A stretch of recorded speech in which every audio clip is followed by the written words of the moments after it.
नमस्ते आप सभी को दोस्तों, स्वागत है एक्सीलेंट गाइड के इस ऑनलाइन प्लेटफॉर्म पे। दोस्तों आज हम फिर एक जो कल हम लोगों ने मौलिक अधिकार पार्ट 1 को पढ़ा था, तो आज पार्ट 2 की बात करेंगे।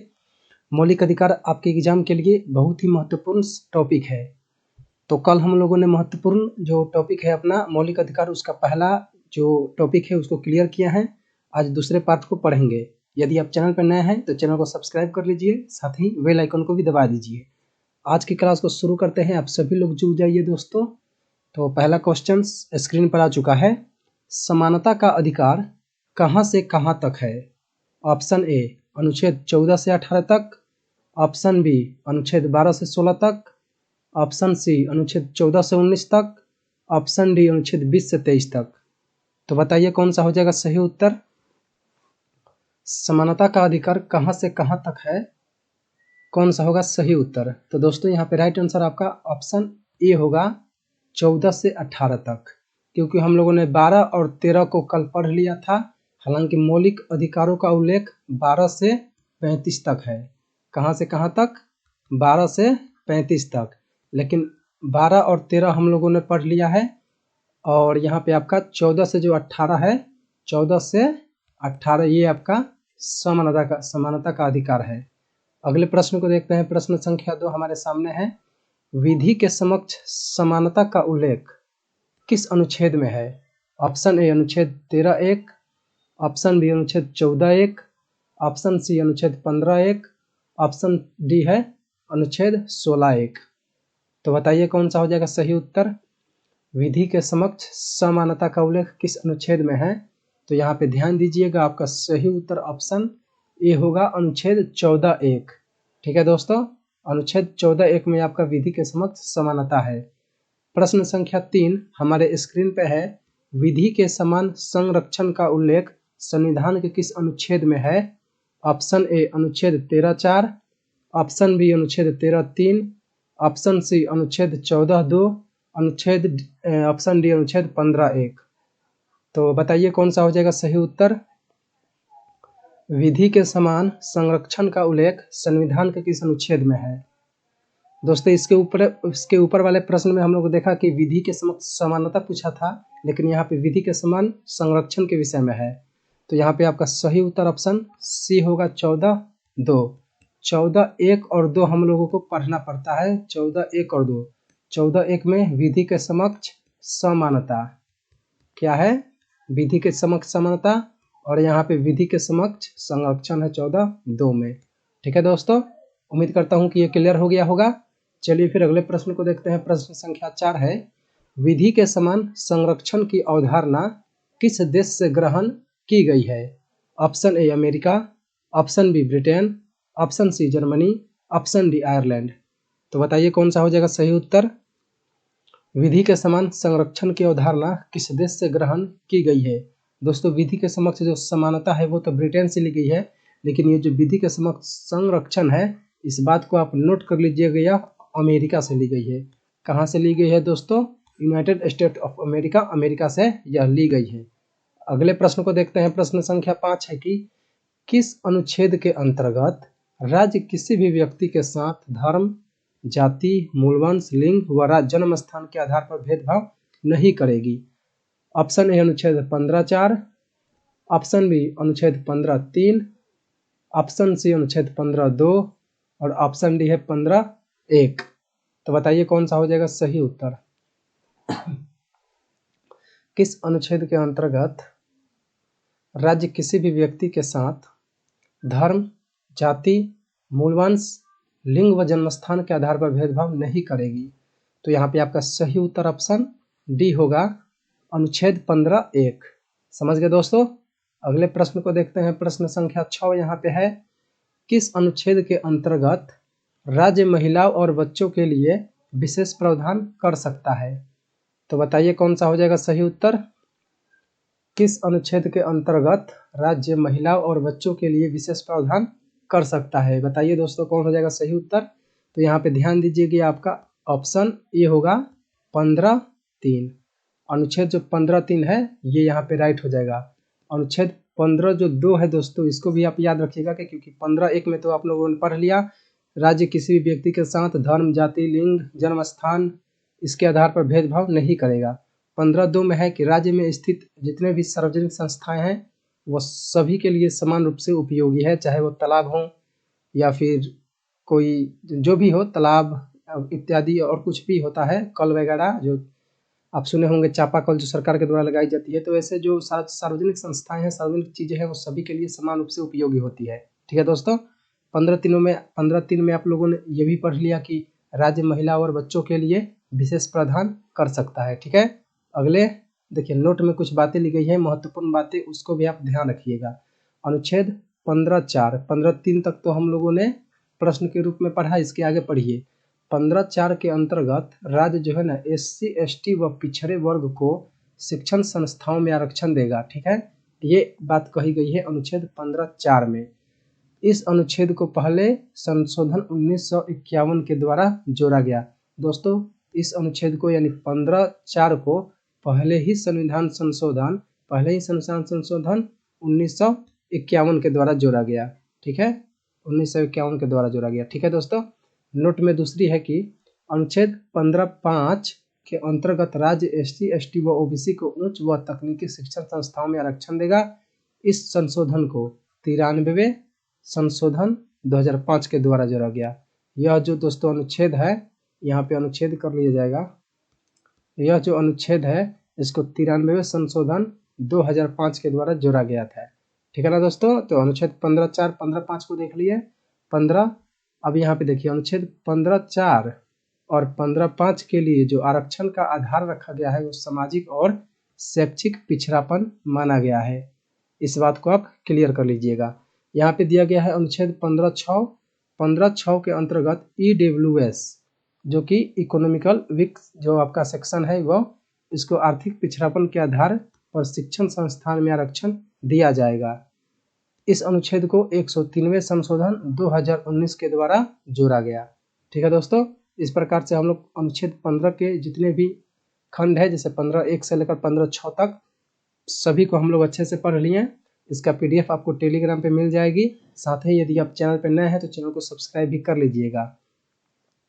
प्रश्न संख्या यहाँ पे 7 है, किस अनुच्छेद के अंतर्गत राज्य लोक सेवाओं में सभी को समान अवसर देगा? ऑप्शन ए अनुच्छेद 16(1), ऑप्शन बी अनुच्छेद 15(1), ऑप्शन सी अनुच्छेद 17 और ऑप्शन डी है अनुच्छेद 19। तो बताइए कौन सा हो जाएगा सही उत्तर। किस अनुच्छेद के अंतर्गत राज्य लोक सेवाओं में सभी को समान अवसर देगा? यहाँ पे आप ध्यान दीजिएगा, राइट आंसर आपका ऑप्शन ए होगा 16(1). 16(1) के अनुसार दोस्तों राज्य जो है ना वो लोक सेवाओं में सभी को समान अवसर देगा। यहाँ पे नोट में कुछ बातें दी गई हैं, इसको भी ध्यान रखिएगा। अनुच्छेद 16(2), 16(1) हम लोगों ने पढ़ लिया कि राज्य लोक सेवा में सभी को समान अवसर देगा। अब 16(2) की बात करते हैं। इसके अंतर्गत राज्य जो है ना लोक सेवाओं में धर्म, जाति, मूलवंश, लिंग व जन्म स्थान के आधार पर भेदभाव नहीं करेगा। अनुच्छेद अब 16(3) में क्या है इसको भी जान लेते हैं। 16(3) के अंतर्गत निवास स्थान के आधार पर भेदभाव कर सकता है। आप जानते हो कि यदि आप बिहार से SC हैं और आपको राजस्थान में कोई फॉर्म भरना है तो आप जनरल में ही माने जाएंगे, यानी कि आपके SC के रहते हुए आप राजस्थान का कोई फॉर्म भरते हैं तो आप जनरल का माना जाएंगे, क्योंकि आपका निवास स्थान जो है वो बिहार का है लेकिन फॉर्म अपने राजस्थान में जाके भरा है। इस प्रकार से आपके निवास स्थान के आधार पर भेदभाव किया जा सकता है, यह बात अनुच्छेद 16(3) कहता है। ठीक है, प्रश्न संख्या 8 हमारे सामने है, संविधान के किस अनुच्छेद में ऐसा प्रावधान दिया गया है कि राष्ट्रपति जो है ना वो पिछड़े वर्गों को अध्ययन करने के लिए आयोगों का गठन कर सकता है? ऑप्शन ए अनुच्छेद 340, ऑप्शन बी अनुच्छेद 350, ऑप्शन सी अनुच्छेद 360 और ऑप्शन डी है अनुच्छेद 370। तो बताइए कौन सा हो जाएगा सही उत्तर। संविधान के किस अनुच्छेद में ऐसा प्रावधान दिया गया है कि राष्ट्रपति पिछड़े वर्गों का अध्ययन करने के लिए आयोगों का गठन कर सकता है? कौन सा हो जाएगा सही उत्तर, बोलिए दोस्तों कौन सा हो जाएगा सही उत्तर। तो जी हाँ बिल्कुल, यहाँ पे आपका ऑप्शन ए होगा अनुच्छेद 340। 340 के अंतर्गत राष्ट्रपति को ऐसा प्रावधान कर सकता है कि वो जितने भी पिछड़े वर्गों का अध्ययन करने के लिए आयोग का गठन कर सकता है। चलिए फिर प्रश्न संख्या 9 हमारे सामने है, अस्पृश्यता का अंत संविधान के किस अनुच्छेद में है? ऑप्शन ए अनुच्छेद 18, ऑप्शन बी अनुच्छेद 17, ऑप्शन सी अनुच्छेद 19 और ऑप्शन डी है अनुच्छेद 21। तो बताइए कौन सा हो जाएगा सही उत्तर? अस्पृश्यता का अंत, यानी कि अस्पृश्यता मतलब छुआछूत, आपका जो भी है छुआछूत की भावना, अस्पृश्यता का अंत संविधान के किस अनुच्छेद में है? तो वो है अनुच्छेद 17। ठीक है दोस्तों, अनुच्छेद 17 में यह प्रावधान किया गया है। अगले प्रश्न को देखते हैं, प्रश्न संख्या 10। प्रश्न संख्या 10 हमारे सामने है, उपाधियों का अंत संविधान के किस अनुच्छेद में है?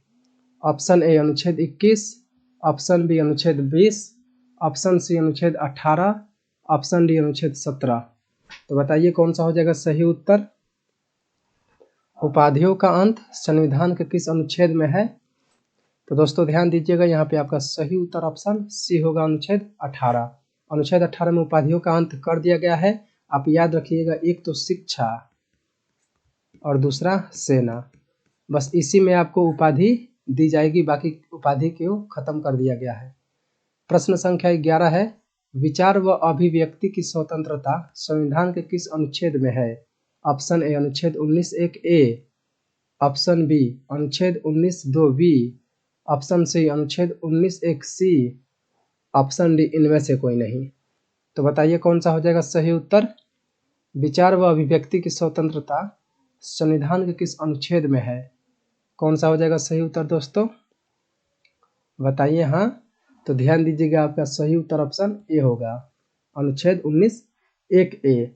विचार व अभिव्यक्ति की स्वतंत्रता, इसी में आपका प्रेस व सूचना की स्वतंत्रता भी है। जो भी प्रेस व सूचना की जो स्वतंत्रता है, ये इसी के अंतर्गत आता है। अगले प्रश्न देखिए, यहाँ पे लिखा हुआ भी है नोट में, प्रेस व सूचना के स्वतंत्रता को भी अभिव्यक्ति के स्वतंत्रता का भाग माना गया है। ठीक है ना। अगले प्रश्न को देखते हैं, प्रश्न संख्या 12। संघ या संगठन के गठन करने की स्वतंत्रता का उल्लेख किस अनुच्छेद में है?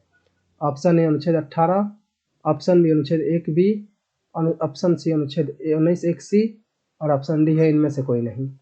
तो बताइए कौन सा हो जाएगा सही उत्तर? 18 में आप लोगों ने पढ़ा उपाधियों का अंत, 19(1)(a) में पढ़ा 19(1)(a) में आप लोगों ने पढ़ा विचार व अभिव्यक्ति की स्वतंत्रता, और यहाँ पे आपका दिया गया है। तो बताइए कौन सा हो जाएगा सही उत्तर दोस्तों? बताइए जल्दी से ना।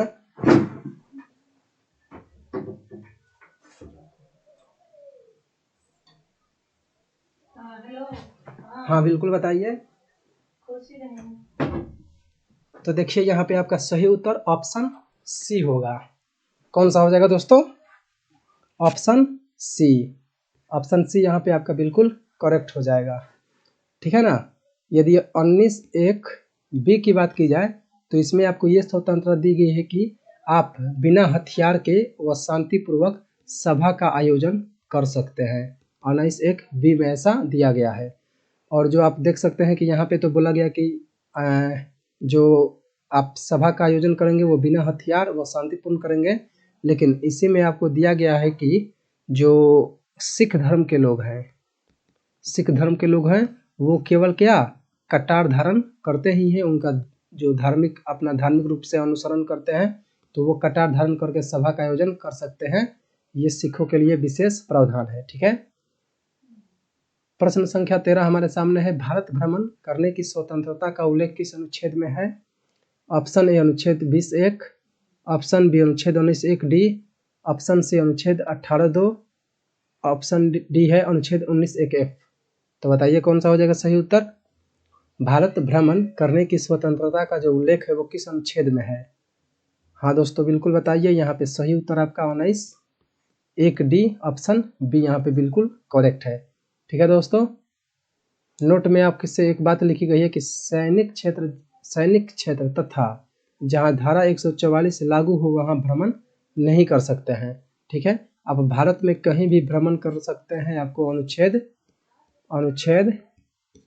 19(1)(d) के अंतर्गत यह विशेष प्रावधान दी गई है, लेकिन जहां एक तो सैनिक क्षेत्र और एक जहां धारा 144 लागू हो वहां पे आप नहीं जा सकते। ठीक है।